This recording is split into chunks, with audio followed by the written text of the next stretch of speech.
This is a story that came out in The Economist, America's Opioid Tragedy. And it's getting worse every year.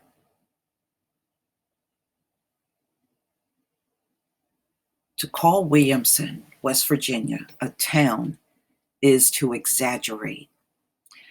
It is a pinprick settlement of 2,800 people in Mingo County, yet over a decade, two pharmacies there pumped out 21 million pills of addictive opioids. Damn, 28 million pills for a town that little? Oh, shoot. Oh, man, that is 21 million pills. Oh, man. Now, that is some serious overprescribing of opioids. I mean, I'm just saying overprescribing is probably an understatement. These pill mills were an open secret, so much so that the town acquired the nickname Pilliamson. Oh, instead of Williamson, Pilliamson. Yeah, I get it. In America, in American Overdose, Chris McCreel of The Guardian looks unsparingly at the causes of the opioid plague that kills tens of thousands of Americans a year. Drug firms such as Purdue Pharma, maker of OxyContin, claim there was a plague of chronic pain and that it could be treated by non-addictive long-term opioid use. So initially, when the pharmaceutical company came out with this drug, they said it was non-addictive, which I don't understand how people could believe that. It has opium in it. And this country has already gone through an opium epidemic 100 years ago. And then you went through it during the Civil War, and it actually went on all the way through the 1950s, pretty strong. And then the drug started changing in the 60s and 70s. But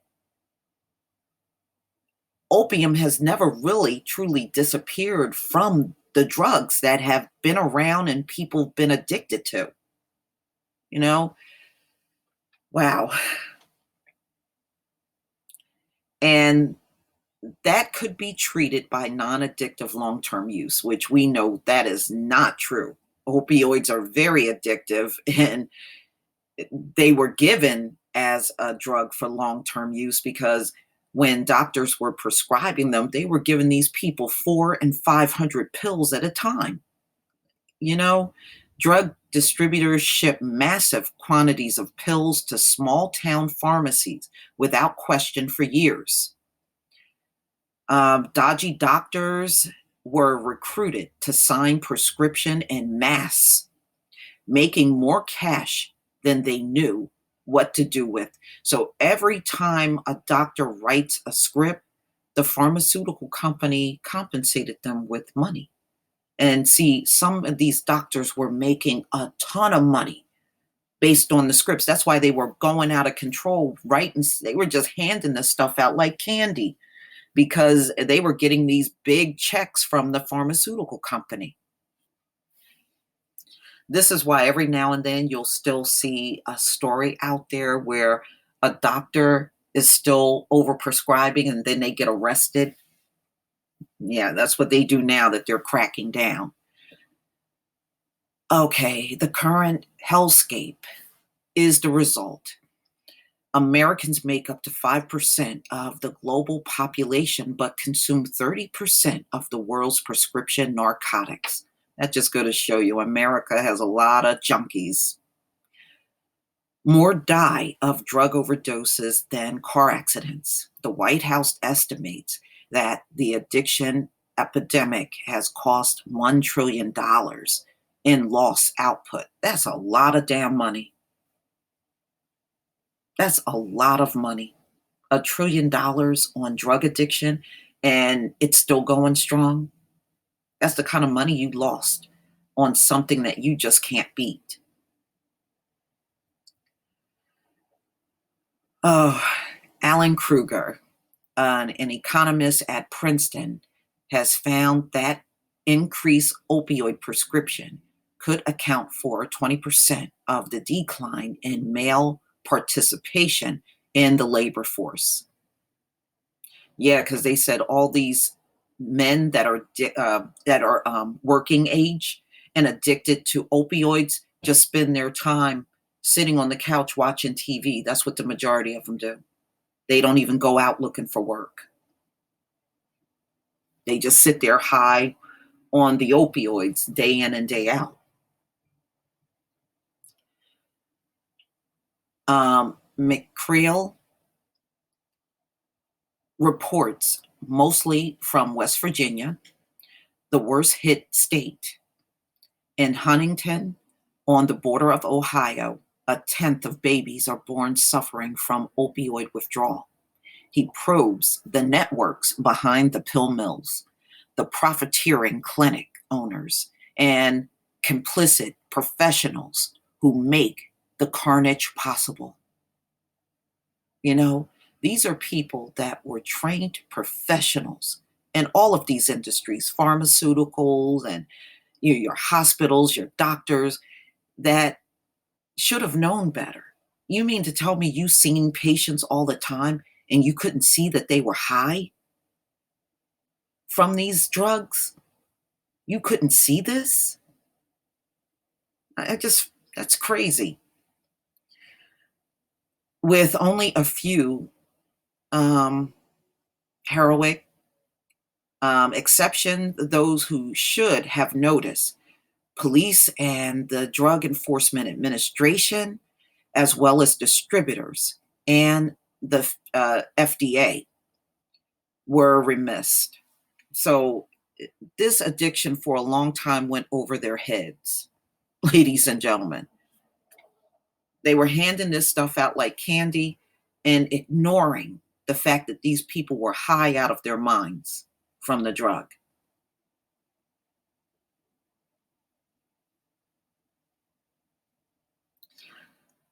So, so they have now statewide opioid junkies in West Virginia.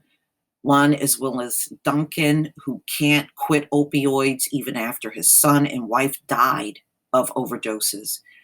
Me being a dumbass hillbilly, this is him talking, this ain't me. Me being a dumbass hillbilly, I didn't understand what was going on, he tells Mr. McGreal, after finally achieving sobriety 4 years ago. They all worked together, the doctors, the pharmacies. They didn't give a rat's fuck. Such uncomplicated fury stands in sharp contrast to the deflections and dissembling of pharmaceutical companies. The pessimism extends today. Purdue, the offspring of the companies, because the original owner has passed. In fact, I did a story on that. When it came down to taking the blame, they pointed the finger everywhere except for on themselves and the company that their family owned. They didn't want to take no responsibility. Although that drug came directly out of their pharmaceutical company, they did not want to take any responsibility at all. But, believe it or not, even them paying out on lawsuits, they're still making out. It's not making these people poor. They're still billionaires. Okay, Purdue Pharma made OxyContin harder to abuse, but by then people had already moved on to heroin, which provided the same high for less money, and then fentanyl, an opioid 50 times more powerful. Even after The plague was belatedly recognized, regulators and Congress. You know what? You got to look at it this way. These lawmakers have family that are addicted to these drugs, ladies and gentlemen. That's why they are handling this far different from the crack epidemic. They know people directly or indirectly that are dying from these drugs. That's why they don't want to handle this the same way they did with crack. With crack, we know they did mass incarceration. With this drug, because many of these people are tied to these drug addicts, they don't want to handle it the same way. And that's really what this all comes down to. I mean, there's no other reason to explain why they are handling a massive addiction a whole different way today than they did. Really, the crack epidemic really technically was not that long ago when you really think about it. The 80s and 90s really was not that long ago. Okay. In Congress, 2016 passed a bill hamstringing the DEA's ability to seize suspicious shipments of opioids from drug distributors. And Obama signed it into law. Trump would like to be seen to be addressing the calamity, but the plague has progressed beyond prescription painkillers, which the government regulates, to illicit substances, which we know now the number one drug in the country is fentanyl, which is outpacing any other drug. Between now and 2025, the number of deaths of despair from drug overdoses, alcoholism, and suicide is projected to increase by a third. And when you think about that overall nationwide, that is huge. That's huge. It really is. But you know what? The sad part is they're going to just keep throwing the kitchen sink at this thing and not really resolve it. And that's all we're really seeing. They don't know what to do. They're throwing money at it. They got all these treatment centers and methadone and doctors writing less script, and they still can't figure out how to stop this thing. And had they took a firm stand probably about 20 years ago when they saw the change in people doing the drugs, they might have been able to stop it.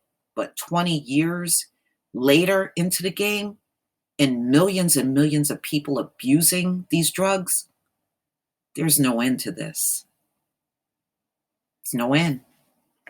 But please tell me what you think, ladies and gentlemen. Please leave a comment and subscribe. Don't forget to hit on the notification bell, and see you on the next video.